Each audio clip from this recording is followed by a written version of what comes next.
ఓ పక్కన కేటీఆర్ అరెస్ట్కి రంగం సిద్ధం చేస్తూ రెండో పక్కన ఫోన్ ట్యాపింగ్ కేసులు ఇష్యూస్ తీసుకొస్తూ దాంట్లో రాజకీయ నేతలకి నోటీసులు ఇస్తూ బీఆర్ఎస్కి చెందిన 9 మాజీ ఎమ్మెల్యేలకు నోటీసులు ఇవ్వడం, ఉమ్మడి నల్గొండ మహబూబ్ నగర్ జిల్లాలకు చెందిన 9 బీఆర్ఎస్ మాజీ ఎమ్మెల్యేలకు నోటీసులు ఇవ్వడం, మాజీ ఎమ్మెల్యే లెంగైని విచారించడం, తర్వాత 9 పిలిచేందుకు సిద్ధపడుతున్నాం, అదనపు ఎస్పీ తిరుపతన్నతో కాంటాక్ట్లో ఉన్నారు వీళ్ళ 9 అంటాం. ఇదంతా ఒక పక్కన అయితే రెండో పక్కన ఇలాంటి పరిణామాలు అన్నిటి మీదన కూడా కేటీఆర్ తీవ్రంగా స్పందించారు. సోదా ఏదైతే ఇప్పుడు అక్కడ ఫార్మా కంపెనీకి సంబంధించినటువంటి వివాదాన్ని బేస్ చేసుకుని రేవంత్ రెడ్డిని ప్రశ్నించారు. సోదా కంపెనీ టెండర్లు ఇవ్వడానికి ఉన్న అర్హత కేవలం రేవంత్ రెడ్డి బావమరిది అవ్వడమే.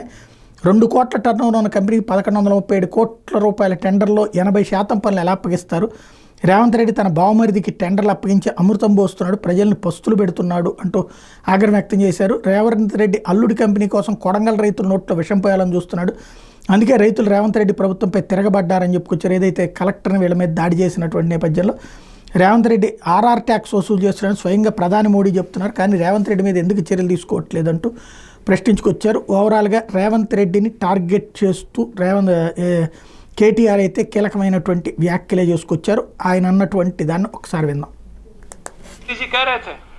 पार्लियामेंट इलेक्शन के दौरान कि आरआर टैक्स वसूल होता है, मैं पूछना चाहता हूं प्रधानमंत्री जी से, जब आपको पता है कि ऐसी एक इलीगल टैक्स कांग्रेस पार्टी की एटीएम तेलंगाना से आज जोरों शोर से चल रहा है ऐसे काम, गलत काम, तो आप क्यों नहीं आपकी गवर्नमेंट एक्शन लेती है? और साथ ही साथ मैं ये भी पूछना चाहता हूं कि मनोहर लाल खट्टर जी और उनकी डिपार्टमेंट और यहां की government of India, will you or will you not act on the Amrit scam in Telangana? This will be a litmus test for BJP leadership in Delhi. आप जो भी कहते हो इस बात में अगर आप विश्वास रखते हो. అమృత్ కుంభకోణం జరిగింది అంటూ ప్రధానంగా రేవంత్ రెడ్డి మీద ఒక కుంభకోణపు ఆరోపణ చేస్తూ ఉన్నారు. ఏదైతే రేవంత్ రెడ్డికి సంబంధించినటువంటి సంస్థలు ఈ కార్యకలాపాలు నడుపుతూ ఉన్నాయి అన్నటువంటి వ్యాఖ్యలు చేస్తున్నారు.